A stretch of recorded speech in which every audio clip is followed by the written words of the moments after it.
നമസ്കാരം. ദുരന്തമൊഴിയാതെ തുടരുന്ന തലസ്ഥാന നഗരി. മാലിന്യങ്ങൾക്കിടയിൽ കുടുങ്ങി ഒരു മനുഷ്യൻ അതിദയനീയമായ മരണം ഏറ്റുവാങ്ങിയതിന്റെ നടുക്കത്തിലാണ് ഇന്ന് സംസ്ഥാനം. മതിയായ സുരക്ഷയില്ലാതെ തൊഴിലാളികളെ ജോലിക്കിറക്കിയത് മുതൽ തലസ്ഥാന നഗരിയിൽ കെട്ടിക്കിടക്കുന്ന മാലിന്യങ്ങൾ കൃത്യമായി സംസ്കരിക്കാൻ വേണ്ടുന്ന നടപടികൾ എടുക്കാത്തതടക്കം തിരുവനന്തപുരം മേയർ അടങ്ങുന്ന അധികൃതർ കാണിച്ച അനാസ്ഥയുടെ അനന്തരഫലമായിരുന്നു ശുചീകരണ തൊഴിലാളിയായിട്ടുള്ള ജോയ് എന്ന ആ വ്യക്തിയുടെ അതിദാരുണമായിട്ടുള്ള മരണം. ആ വാർത്തയുടെ ഞെട്ടൽ മാറും മുമ്പ് തിരുവനന്തപുരത്ത് നിന്ന് തന്നെ മറ്റൊരു ഞെട്ടിപ്പിക്കുന്ന വാർത്ത ഇപ്പോൾ പുറത്തു വന്നിരിക്കുകയാണ്. അതായത് തിരുവനന്തപുരം മെഡിക്കൽ കോളേജിലെ കേടായ ലിഫ്റ്റിൽ 1.5 ദിവസമാണ് ഒരു രോഗി കുടുങ്ങിക്കിടന്നത്. മെഡിക്കൽ കോളേജിന്റെ ഓർട്ടോ OPയിൽ വന്ന തിരുവനന്തപുരം സ്വദേശിയായിട്ടുള്ള രവീന്ദ്രൻ നായരാണ് ലിഫ്റ്റിൽ 1.5 ദിവസത്തോളം അകപ്പെട്ടത്.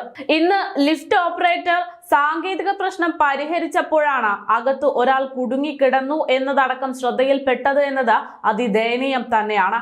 ശനിയാഴ്ച 11 മണിക്ക് നടുവേദനയുമായി രവീന്ദ്രൻ നായർ മെഡിക്കൽ കോളേജിൽ ചികിത്സയ്ക്കെത്തുകയായിരുന്നു.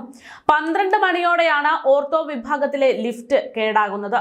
ഈ സമയത്താണ് ഇയാൾ ലിഫ്റ്റിനുള്ളിൽ പെട്ടതെന്നായിരുന്നു രവീന്ദ്രൻ തന്നെ പറഞ്ഞത്.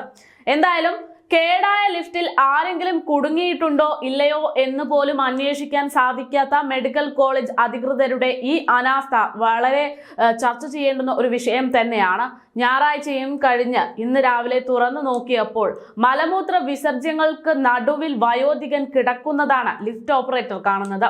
രവീന്ദ്രന്റെ മൊബൈൽ ഫോൺ നിലത്ത് വീണ് പൊട്ടിക്കേടായി കിടക്കുന്ന സാഹചര്യത്തിലായിരുന്നു. പെട്ടെന്ന് ലിഫ്റ്റ് വലിയ ശബ്ദത്തോടും കുലുങ്ങലോടുകൂടെയും നിന്നു പോയപ്പോൾ ഫോൺ നിലത്ത് വീണ് പൊട്ടുകയാണ് എന്നതാണ് രവീന്ദ്രൻ പറയുന്നത്.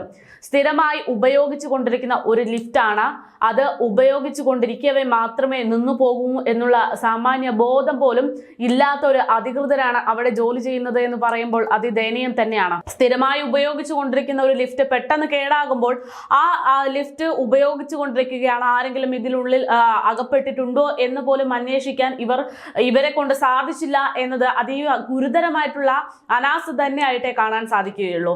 എന്തായാലും നമ്പർ 1 കേരളത്തിൽ ഉദ്യോഗസ്ഥരുടെ അനാസ്ഥ കാരണം മനുഷ്യജീവനുകൾക്ക് യാതൊരു സുരക്ഷിതത്വവും ഇല്ലാത്ത ഒരു സാഹചര്യമായി മാറിക്കൊണ്ടിരിക്കുകയാണ്. അതിന്റെ ഏറ്റവും വലിയ ഉദാഹരണങ്ങളാണ് ഇപ്പോൾ തിരുവനന്തപുരത്തെ മാലിന്യങ്ങൾക്കിടയിൽ നിന്ന് ഒരു ജീവൻ പൊലിഞ്ഞു എന്ന വാർത്തയും, അതേപോലെ ഇന്ന് തിരുവനന്തപുരം മെഡിക്കൽ കോളേജിലെ ലിഫ്റ്റിൽ ഒരാൾ 1.5 ദിവസത്തോളം അകപ്പെട്ടു എന്ന വാർത്തയും പുറത്തു വരുമ്പോൾ പറയേണ്ടിയിരിക്കുന്നത്.